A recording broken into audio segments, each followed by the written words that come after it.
জীবনে সব সময় কিছু না কিছু ঘটে চলেছে। কখনো ভালো কিছু ঘটে, আবার কখনো দুর্ঘটনা ঘটে। এবার যখনই কোনো দুর্ঘটনা ঘটে, মানুষ ঈশ্বরের কাছে প্রার্থনা করে যে হে ঈশ্বর, আমাকে রক্ষা করুন, এই বিপদ থেকে আমাকে উদ্ধার করুন। বা সে সেই সমস্ত দোষ চাপিয়ে দেয় নিজের প্রারব্ধ, নিজের ভাগ্যের ওপর।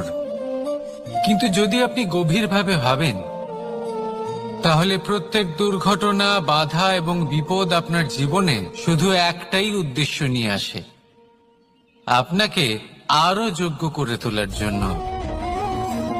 যদি আপনাদের একটা উদাহরণ দিই, বর্ষার ঋতুতে যখন প্রচন্ড মাত্রায় বৃষ্টি পড়ে, ছাদ থেকে জল পড়তে থাকে, তখন আপনি নিশ্চিত করে নেন, স্থির করে নেন যে এবার আমি এই ছাদকে নতুন করে বানিয়ে তুলব, আরো শক্তিশালী বানিয়ে তুলব, আরো দৃঢ় বানাবো।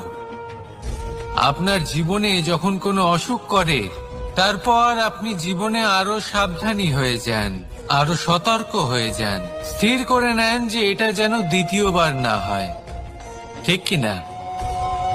এই বিপদ, এই দুর্ঘটনা, এই সংকট, এগুলো জীবনে আসবে আপনাকে আরো শ্রেষ্ঠ করে তোলার জন্য। এবার এটা আপনার ওপর। আপনি একে ভাগ্যের পরিহাস বলে মনে করবেন, নাকি ঈশ্বরের সংকেত মনে করবেন, যিনি আপনাকে আরো শ্রেষ্ঠ করে তুলতে চান? সিদ্ধান্ত আপনারই। আসুন আর আমার সাথে ভালোবেসে বলুন, রাধা রাধা। এই সংসারে যখনই দুজন মানুষ একত্রিত হয়ে কোনো সমস্যার বিষয়ে আলোচনা করেন, তখন হয় সবার শেষে কোনো না কোনো সমাধান বের করেন, বা কোনো না কোনো বিবাদ করেন। এই বিবাদ হলো মনুষ্য জীবনের সব থেকে বড় ঝামেলা, সব থেকে বড় সমস্যা। ভেবে দেখুন, এই বিবাদ কেন হয়? তখনই হয় যখন বার্তালাপ ঠিকমতো হয় না। আর বার্তালাপ ঠিকমতো কেন হয় না? কারণ বেশিরভাগ সময় মানুষ একটাই ভুল করে বসে। সামনের মানুষের কথা শোনেন, কিন্তু তার উত্তর দেবার জন্য, তার কথার মর্ম বোঝার জন্য নয়। কিন্তু যেদিন থেকে, যে মুহূর্ত থেকে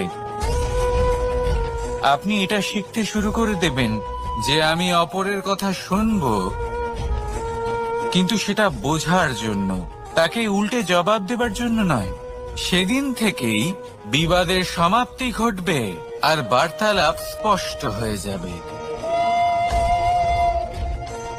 দেখুন, হয় সামনের মানুষের কথা বুঝতে শিখুন, বা নিজের বক্তব্য ভালোভাবে সামনের মানুষটাকে বুঝিয়ে বলুন। বার্তালাপ নাকি বিবাদ, আপনি কোনটা চান? সিদ্ধান্ত আপনার। আসুন আর আমার সাথে ভালোবেসে বলুন, রাধা রাধা। অনেক সময় আমাদের মনেই ভাবনা আসে যে আমাদের নিরীহ স্বভাবের সুযোগ নিয়ে এই সংসারের মানুষ শুধু আমাদের দুঃখই দেয়। কতবার এমন মনে হয় যে আমরা সবাইকে সাহায্য করার জন্য এগিয়ে যাই আর সকলে আমাদেরই দোষ দেয়। অনেক সময় এমন মনে হয় যে আমরা শুধুই সৎকর্ম করি, সকলের ভালো চাই, কিন্তু সকলে আমাদেরই বিষয়ে খারাপ কথা বলতে থাকে। দুঃখ হয়, কিন্তু আমাদের এটা ভেবে দেখা উচিত যে মানুষ আম গাছের গায়ে পাথর ছোড়ে, শাল গাছের গায়ে পাথর কেন ছোড়ে না? কারণ এই আম গাছে পাওয়া যায় মিষ্টি এবং সুস্বাদু ফল। অন্যদিকে শাল গাছ থেকে আমরা কি পাই? শুধুই কাঠ। তাই যদি আপনাকে কেউ কথা শোনায়, আপনাকে কোনো কিছুতে বাধ্য করার চেষ্টা করে, আপনার বিষয়ে অনুচিত কথা বলে, তাহলে নিশ্চয়ই আপনার মধ্যে এমন বিশেষ কিছু আছে যা তাদের মধ্যে নেই। নিজের মধ্যে আত্মবিশ্বাস বাড়িয়ে তুলুন, ধন্যাত্মক ভাব আনুন, সৎকর্ম করতে থাকুন। কোনো কটুতা এই মনে প্রবেশ করতে দেবেন না। এই মন সুপ্রসন্ন হয়ে বলবে, রাধা রাধা। এই হলো এক আম গাছ, আর খুব যত্ন সহকারে আমি এটা বড় করেছি। প্রথমে বীজ বপন করেছি, তারপর সিঞ্চন করেছি, তারপর এর থেকে অঙ্কুর বেরিয়েছে, তারপর দিন প্রতিদিন আমি এতে জল দিয়েছি। আস্তে আস্তে ওর পাতা বেরিয়েছে, তারপর ও একটা গাছের আকার ধারণ করেছে। এইভাবেই যদি প্রতিদিন আমি ওর দেখাশোনা করি, তাহলে নিশ্চিত রূপে এর শিকড় আরো দৃঢ় হবে এবং একটা বিশাল গাছের আকার ধারণ করবে, যার থেকে কিছু ডাল জন্ম নেবে, আর তাতে আমি পাবো কিছু মিষ্টি সুস্বাদু আম ফল। এবার আম তো সকলের প্রিয়, সকলের পছন্দের ফল, সকলে খেতে চান। কিন্তু আম পাওয়ার জন্য আগে আপনাকে সেই গাছের যত্ন নিতে হবে। যদি আপনি গাছ লাগিয়ে তারপর ভুলে যান, তাহলে সেই গাছের কি হবে? তার অস্তিত্বটাই মুছে যাবে, তাই না? আমাদের সম্পর্কগুলো কিছুটা এরকমই হয়। যদি সম্পর্ক জুড়ে আপনি ভুলে যান, তাহলে তার অস্তিত্বই মুছে যাবে। তাই শুধুই সম্পর্ক গড়বেন না, তাকে পালনও করুন। নিশ্চিত রূপে আপনার এই সম্পর্করূপী বৃক্ষের ডালে আনন্দের মিষ্টি সুস্বাদু আম ফল নিশ্চয়ই পাওয়া যাবে। তাহলে প্রত্যেক দিন প্রত্যেক সম্পর্ক পালন করুন, তার থেকে আনন্দ লাভ করুন। এই মন ভালোবেসে বলবে, রাধা রাধা। হাস্য, হাসি জীবনে অত্যন্ত মূল্যবান হয়। কথায় আছে যে হাসি এবং হাস্য আমাদের জীবনে ওষুধের মতো কাজ করে, আমাদের সুস্থ রাখে, আমাদের জীবনের অনুভূতিগুলিকে আরো সুন্দর করে তোলে। কিন্তু প্রত্যেক ওষুধের মতোই এর সাথেও এটাই হয়। প্রত্যেক ওষুধ সঠিক সময়, সঠিক মাত্রায়, সঠিকভাবে গ্রহণ করতে হয়। যদি এরকম না হয়, তাহলে এই ঔষধও শরীরের ক্ষতি করে দিতে পারে। এবার আপনি ভাবতে পারেন, হাসি থেকে কিভাবে ক্ষতি হতে পারে? আপনি যদি অন্য কারোর উপরে হাসেন, তাহলে হয়তো তার মনে কষ্ট হতে পারে, তার অন্তরের মিত্র হয়তো শেষ হয়ে যেতে পারে, আর অন্তরের শত্রু জেগে উঠতে পারে। কিন্তু এটাই যদি আমরা সকলকে সাথে এনে সকলের সাথে হাসি, তাহলে হয়তো আমাদের অন্তরের এই হৃদয়ের ভেতরে লুকিয়ে থাকা যে শত্রু, তা শেষ হয়ে যেতে পারে, আর অন্তরের বন্ধুসত্তা প্রকাশিত হতে পারে। ঠিক কি না? এবার আপনাকে উদাহরণ দিই। যখন দ্রৌপদী দুর্যোধনকে নিয়ে হেসেছিল, তখন তা মহাভারতের সৃষ্টির কারণ হয়েছিল। কিন্তু সেইখানেই যখন পার্থ আর মাধব একসাথে বসে মৃদুমন্দ হাসতেন, তখন ধর্ম স্থাপন করা হয়েছিল। তা আপনি কি চান? কাউকে নিয়ে হেসে তাকে আঘাত করতে চান, নাকি সকলকে একসাথে এনে তাদের হাসিয়ে তুলে ধনাত্মক প্রভাব ফেলতে চান? সিদ্ধান্ত আপনার। আসুন আর আমার সাথে ভালোবেসে বলুন, রাধা রাধা। সিংহ। কথায় আছে সিংহ হলো বনের রাজা, কিন্তু যখন সিংহের তথা বনের রাজার খিদে পায়, তখন তাকেও বাইরে এসে কর্ম করতে হয়।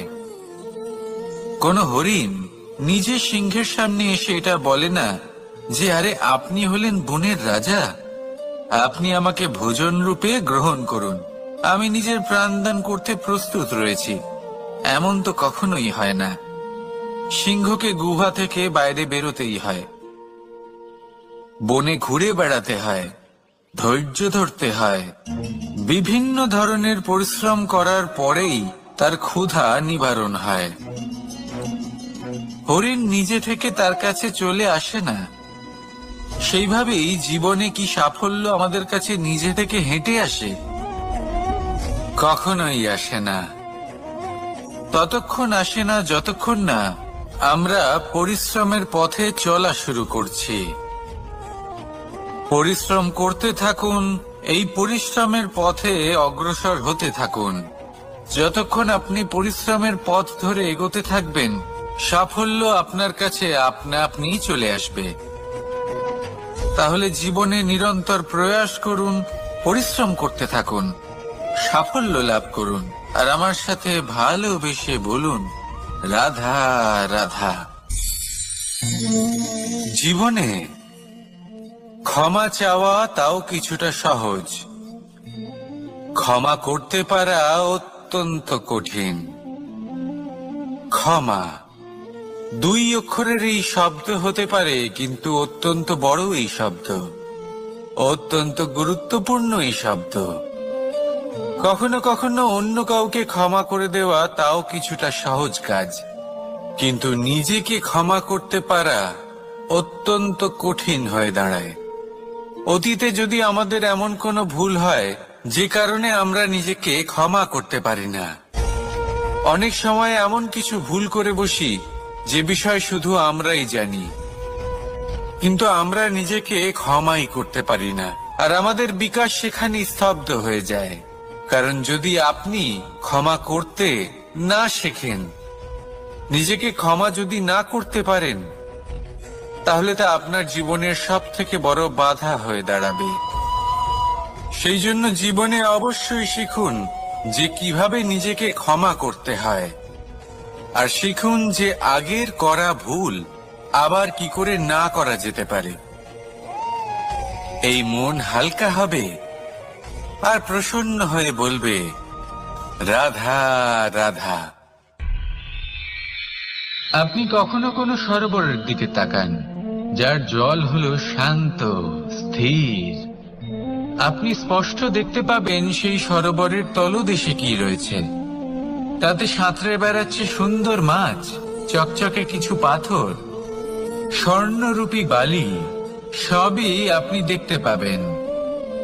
কিন্তু যখনই আপনি একটা ছোট্ট পাথর তুলে সেই জলে ছুঁড়ে ফেলবেন, তখন সেই জল বিচলিত হবে, আর সেই স্পষ্টতা ন্যূনতম হয়ে যাবে। তারপর কিছুই স্পষ্টভাবে দেখা যাবে না। এই ঘটনা মানুষের সাথেও ঘটে। মানুষ যদি বিচলিত হয়ে পড়ে, তখন সে বুঝতে পারে না যে বর্তমানে কি হয়ে চলেছে আর ভবিষ্যতে কি করা উচিত।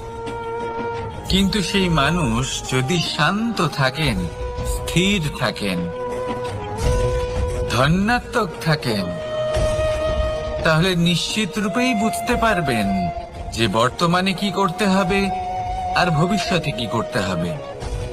তাই নিজের মধ্যে সেই স্থিরতা আনুন, সেই ধৈর্য ধরুন, নিজেকে শান্ত রাখুন, আর সবার মধ্যে ভালোবাসা ছড়িয়ে দিন। এই মন প্রসন্ন হয়ে বলবে, রাধা রাধা।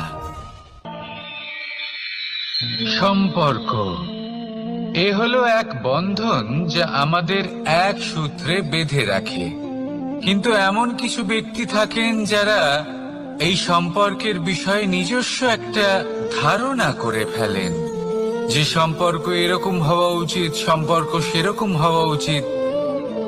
আমি এই সম্পর্কের জন্য কত কিছু করেছি এই ব্যাখ্যা করতে থাকেন, আর তার বদলে অনেক কিছু প্রত্যাশাও করেন। কিন্তু সত্য হলো এটাই যে সব সম্পর্ক একরকমের হয় না, কিন্তু প্রত্যেক সম্পর্কের একটা বিশেষত্ব থাকে। যেমন চোখ আর নাকের এই সম্পর্ককেই দেখুন। চোখের সব থেকে কাছে কে আছে? নাক আছে, কিন্তু এই চোখ দিয়ে এই নাককে আমরা দেখতেই পাই না। তবে কি ধরে নেব এই সম্পর্কের কোনো মূল্য নেই? এমনও নয়। ঠিক এইভাবেই যদি কোনো ব্যক্তি তার আবেগ আপনার কাছে ব্যক্ত করতে না পারেন, বা প্রকট করতে না পারেন বা আপনাকে বোঝাতে না পারেন, তাহলে তার মানে এটা নয় যে তার সাথে আপনার সম্পর্কের তিক্ততা রয়েছে। এমনটা কখনোই নয়। শুধু চোখ আর নাকের এই সম্পর্কের মতোই হলো আমাদের জীবনে আমাদের আপনজনের সাথে সম্পর্ক। যদি কারোর ব্যবহার আপনার প্রতি অনুচিত হয়, বা যদি কেউ অনুপস্থিত থেকে থাকে, বা কেউ যদি আপনাকে বুঝতে না পারেন, তাহলে তার অর্থ এটা নয় যে আপনি সেই সম্পর্ক ভেঙে ফেলবেন। বুঝুন, আপনার জীবনে তার গুরুত্ব কোথায় আর তার জীবনে আপনার। সম্পর্ক গড়ে তুলুন, তাকে পালন করতে শিখুন, একসাথে মিলে চলুন। এই মন সুপ্রসন্ন হয়ে বলবে, রাধা রাধা। প্রারম্ভ শূন্যের দ্বারা হয়ে থাকে, তা সে ব্রহ্মাণ্ডই হোক, পৃথিবী হোক, আদি ইত্যাদি হোক। সবাই নিজের অস্তিত্ব শূন্য থেকে লাভ করে। এই শূন্য যার নিজের কোনো অস্তিত্ব নেই, কিন্তু সে সকলকে অস্তিত্ব দান করে থাকে। আমাদের এই শূন্যের মতো হতে হবে। যে আমাদের সাথে যুক্ত হবে তাদের অস্তিত্ব অনেক বেশি প্রখর হবে, বিশাল হবে, শ্রেষ্ঠ হবে। কিন্তু যেই আমরা তাদের থেকে দূরে যাব, তারা আমাদের উপস্থিতির আভাস পাবে, আমাদের গুরুত্ব বুঝতে পারবে। শূন্যই হলো সূত্রপাত, শূন্যই হলো সমাপ্তি। শূন্যকে কেউ যতই ছোট মনে করুক, কিন্তু এই শূন্য অত্যন্ত গুরুত্বপূর্ণ। তাই এই শূন্যের মতো হয়ে উঠুন আর আমার সাথে ভালোবেসে বলুন, রাধা রাধা। সাগরের ঢেউ সমুদ্র তটে ধাক্কা খেয়ে, পাথরের সাথে ধাক্কা খেয়ে তার আকার বদলে দিতে পারে। বিভিন্ন আকারের পাথরে এদের ঘষে ঘষে গোলাকার বানিয়ে দিতে পারে। কিন্তু এই সাগরের ঢেউ এদের নিজেদের আকার কখনো বদলায় না। কিন্তু এমন কেন? কারণ এরা বিচ্ছিন্ন হয়েও আবার একত্রিত হতে জানে। অর্থাৎ যখন এরা বিচ্ছিন্ন হয় তখন মতভেদ অবশ্যই, কিন্তু আবার একত্রিত হওয়া হলো এদের একতার প্রতীক। দেখুন, ঝগড়াঝাঁটি, তর্ক বিতর্ক, মতভেদ এগুলো জীবনের অভিন্ন অঙ্গ, কিন্তু এদের কখনো মনে প্রবেশ করতে দেবেন না। যদি মনে প্রবেশ করেও ফেলে, তাদের মনে ঘর করতে দেবেন না, এদের বের করে ফেলুন। এই ঝগড়াঝাঁটি, তর্ক বিতর্ক, মতভেদ এদের সারা জীবন সাথে নিয়ে চলবেন না। যদি একসাথে নিয়ে চলতে চান, তাহলে সকলকে একসাথে নিয়ে চলুন, ঢেউয়ের মতো। একতায় বিশ্বাস রাখুন। একসাথে মিলে যদি এগোতে থাকেন, তাহলে অনেক দূর পৌঁছবেন। নয়তো শুধু দূরের কথা ভেবেই যাবেন। কি চান সেই সিদ্ধান্ত আপনারই। আসুন আর আমার সাথে ভালোবেসে বলুন, রাধা রাধা। এই সাগর হলো বিশাল। কথায় আছে যে জীবনের উৎপত্তি সাগর থেকেই হয়েছে। কথাটা ঠিকও। এই সাগরই আমাদের ভিন্ন ভিন্ন ধরনের বনস্পতি প্রদান করেন, মণি এবং মুক্ত প্রদান করেন। আমরা কতটা তুচ্ছ সেই বিষয়ে আমাদের উপলব্ধি ঘটান, আমাদের প্রেরণা প্রদান করেন, যাতে আমরাও সাগরের মতো বিশাল হয়ে উঠতে পারি।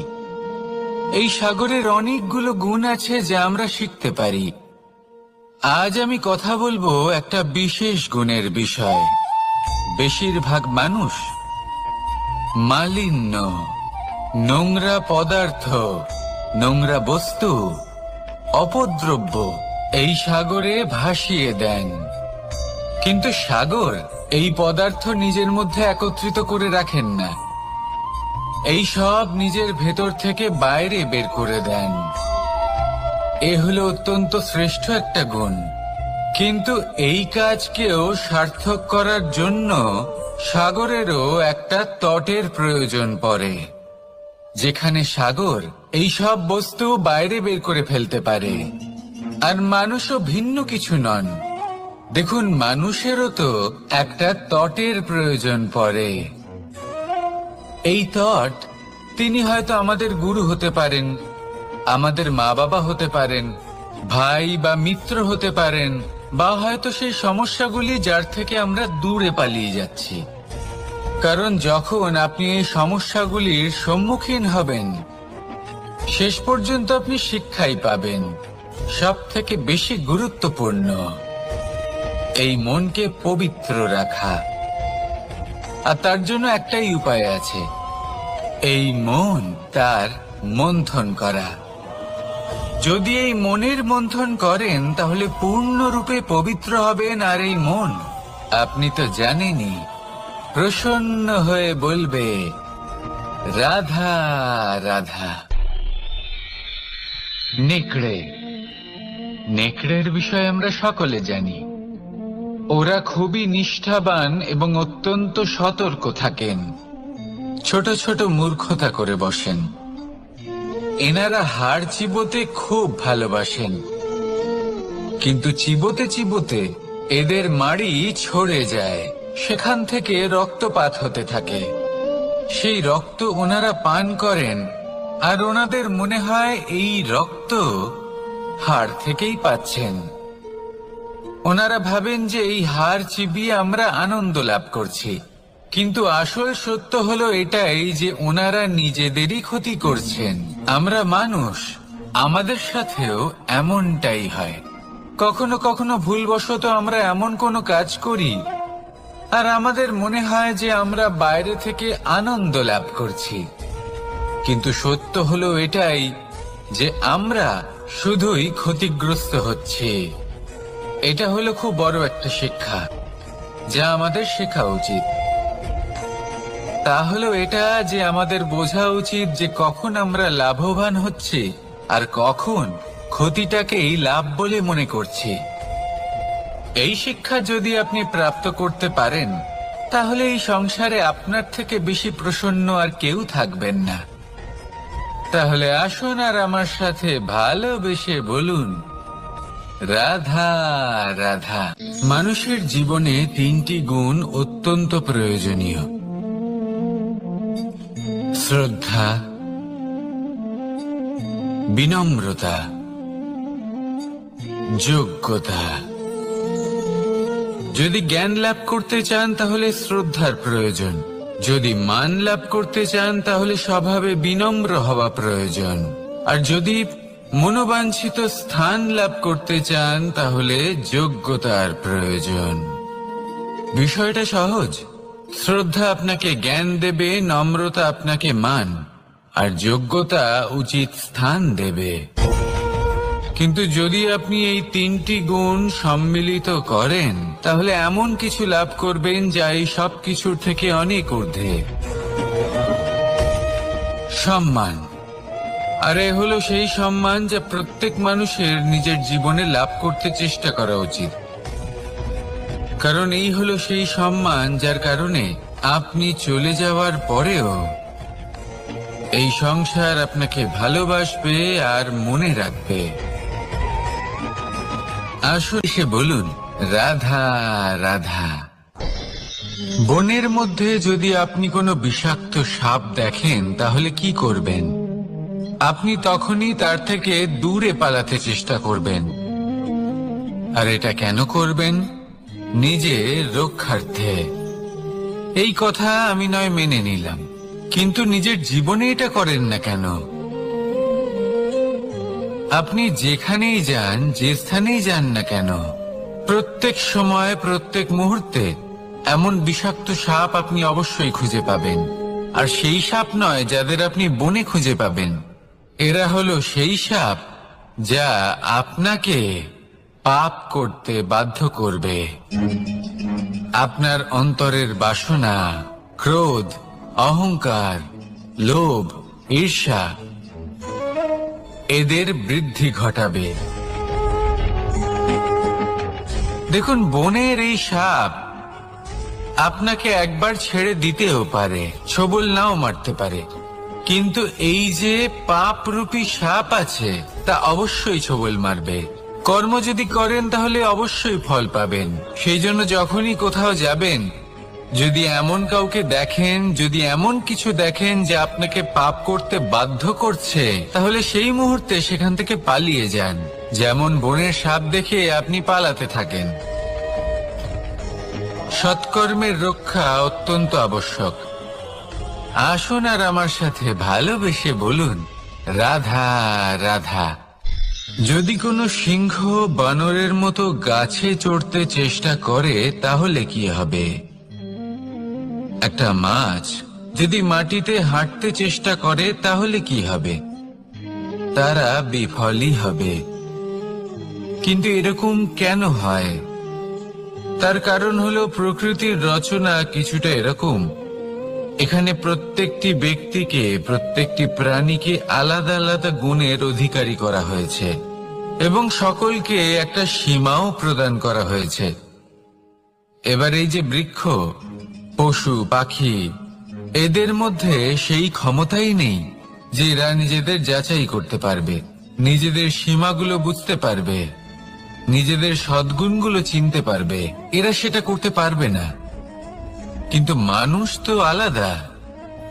মানুষের কাছে সেই বিশেষ শক্তি আছে যে তারা পূর্ণরূপে নিজেদের যাচাই করতে পারবে, নিজেকে পূর্ণরূপে বুঝতে পারবে, নিজের দোষ, নিজের অপগুণ, নিজের সদ্গুণ, নিজেদের সীমাগুলো তারা বুঝতে পারবে। আর এটা অত্যন্ত গুরুত্বপূর্ণ। কথায় আছে যে যদি সাফল্য লাভ করতে হয় তাহলে নিজেকে যাচাই করে নিতে হবে। তাই নিজেকে যাচাই করুন, নিজের সাথে পরিচিত হয়ে যান এবং জীবনে কর্ম করতে থাকুন। সাফল্যের শিখরে অবশ্যই পৌঁছে যাবেন। আর ওখানে যদি যান তাহলে এই মন প্রসন্ন হয়ে অবশ্যই বলবে, রাধা রাধা।